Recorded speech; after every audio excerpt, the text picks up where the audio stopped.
Le miracle d'un couple, c'est que s'il réussit, l'un et l'autre n'est plus seul. On détruit la solitude. Un couple. C'est quoi? Dans un couple, il faut toujours se voir pour la dernière fois. Ou alors après, c'est de l'habitude. On est un couple et puis on est là, puis la vie passe. Non, il faut toujours penser que peut-être demain, on ne se verra plus, peut-être dans 5 minutes.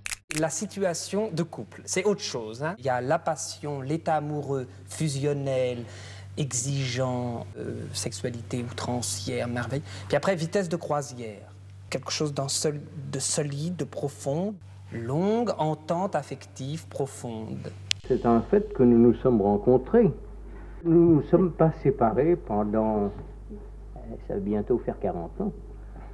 Ça a à faire avec une conviction profonde que je crois que nous avons l'un et l'autre, probablement de façon différente, sur la signification même de ce que c'est qu'un couple.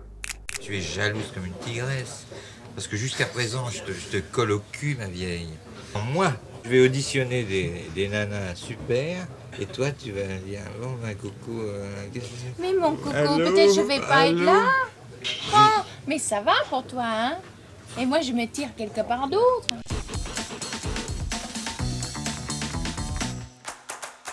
Je suis heureuse dans le célibat. J'ai la chance d'avoir rencontré un homme qui pense comme moi. Nous n'aimons pas la cohabitation. Nous pensons qu'elle n'est pas favorable à la compréhension, à l'amour.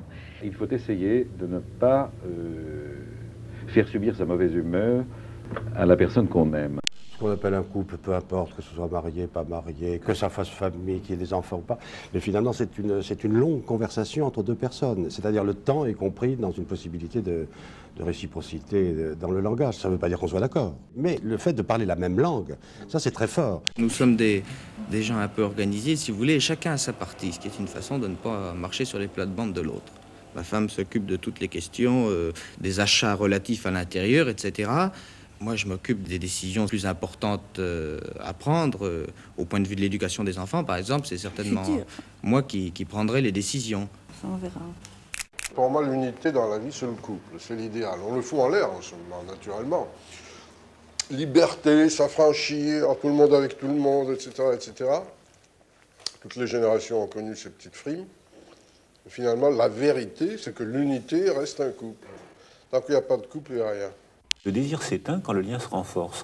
Une fois que les gens ont fini par vivre ensemble pendant 15 ou 20 ans, ils ont une tellement bonne communication, le lien de l'attachement est si bien développé que le désir finit par s'éteindre. Alors là, il faut faire intervenir les thérapeutes de la famille. Pour qu'un couple tienne, il faut beaucoup d'imagination. Quand je l'ai connu, ça n'allait pas fort pour moi. C'est sûr. Hein?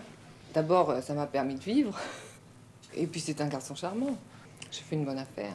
La vie d'un couple, ça sous-entend aussi pas uniquement les heures extraordinaires et merveilleuses, ça aussi les combats quotidiens, les disputes quotidiennes. Et puis, Dieu merci, nous n'avons pas de problème d'argent, nous, ce qui est déjà énorme. Mais enfin, il y a quand même l'habitude d'un couple, pour employer un mot terrible. Si vous avez quelqu'un dans votre vie qui est atteint d'une maladie grave, que ce soit le cancer, le sida ou ce que vous voulez, vous ne demandez pas si c'est lourd. Vous ne vous posez pas cette question, non? Vous le faites. Nous élevons 2 enfants ensemble. Nous sommes des parents. She's my best friend. Elle est aussi ma meilleure amie.